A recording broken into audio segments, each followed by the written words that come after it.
આ વસ્તુ છે એ પોતાના પ્રાપ્ત કરવા માટેની વસ્તુ છે, બીજાના હાથની માટે આપણે જે બોલવીએ આપણા હાથની વાત છે.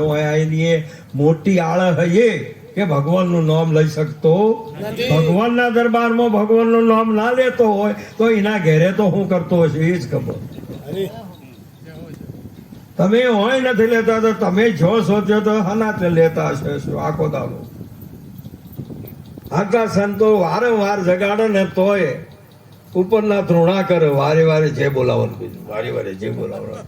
કો બોલો આ વેસુજનના ઓકડા જેવો છે કે વારે વારે એનામાં ઉપરનો ક્રોધ પ્રગટ થાય છે, રાગ દ્વેષ પ્રગટ થાય છે, પણ હોય એમાંથી જતો માટે આપણું કલ્યાણ આપણા હાથમાં છે, બીજાના હાથમાં નથી. અને કોઈ કહે કે એ તો તમારે તો એક વસ્તુ ચોક્કસ છે કે જયારે સદગુરુનું શરણ મળે તો જ આપણે તરી શકીએ એવું છે.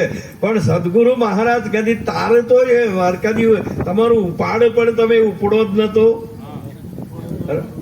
રામ નામનું નામ છે મોય બિહાર્યું રોક, અધ્વચમાં કૂદી પડ્યું, એમાં ગુરુનો શું હોક. હવે તમે જો કદાચ આમાંથી નપાસ થો તો શું કરો?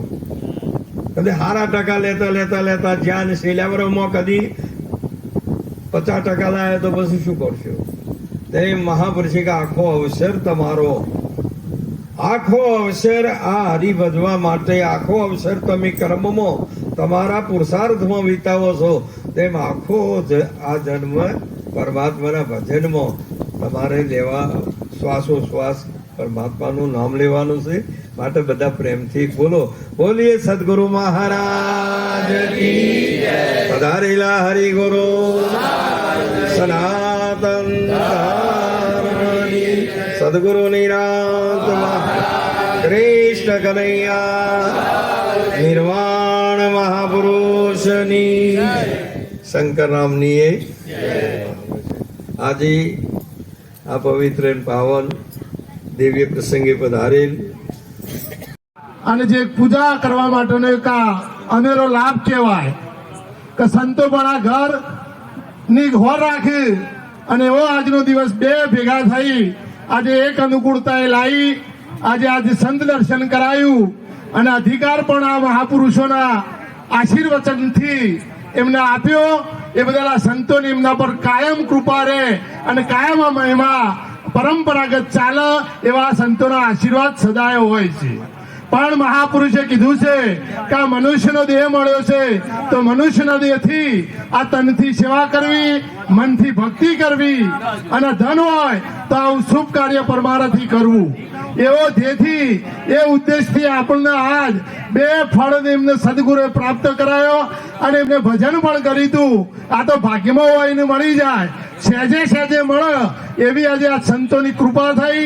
કારણ કે આપણામાં જો સુધી અહમ ને અભિમાન છે ત્યાં સુધી કોઈ દાળ મેળ નહીં પડે, પણ આ વસ્તુની પ્રાપ્તિ કરવી હોય તો અભિમાન ને અહમ બે મૂકવું પડશે. કારણ કે એક ઉંદર હતો, ઉંદરને પણ અભિમાન હતું અને ડુંગર લેવા ચાલ્યો. દિવસ ગયું પણ દર ના પડ્યું, તૂટે અને સર્વદો હતું. એમ આપણામાં જો અહમનું બીજ ઓગળી જાય, અભિમાનનું ઓગળી જાય તો આ પદવીને આપણે પ્રાપ્ત કરી શકીએ છીએ. કારણ કે આ સંતોના મુખની અંદર આ સંતોની પરિભાષામાં આજે આ પ્રસંગ થઈ રહ્યો છે અને આવો લાભ કોક જગ્યાએ મળતો હોય છે. એટલે આ મહેમાને બહુ દીપાવો, મહેમાને બહુ ચલાવો, એટલે આવી ગુરુકૃપા થાય અને આવી કૃપા સંતો હંમેશા આપણા પર રાખતા હોય છે. પણ એ આપણાની અંદર આપણે પોતે જો વિચારીએ, ભક્તિની અંદર પગ મોડીએ. આ પાયો રૂબરૂ અનુભવ કરાયા પછી ક્યાંય ભણવા જવું પડે નહીં. એવો સદગુરુનો મહિમા છે. શાસ્ત્રમાં લખ્યું છે, લખ્યું સર્વે લખ્યું ગુરુગમ ગીતામાં નહીં. વેદ શાસ્ત્રો સર્વે લખ્યો તો એ ગુરુગમ અલગ રહી. આટલા બધા શાસ્ત્રો લખ્યા છે પણ આના પાયાની ગમ ગુરુ સિવાય પડતી એવો સદગુરુનો મહિમા અપરંપાર છે. આજે આપણે કાલિદાસ મહારાજને સાંભળવા છે તે મારે વધુ પડતું સમય લેવો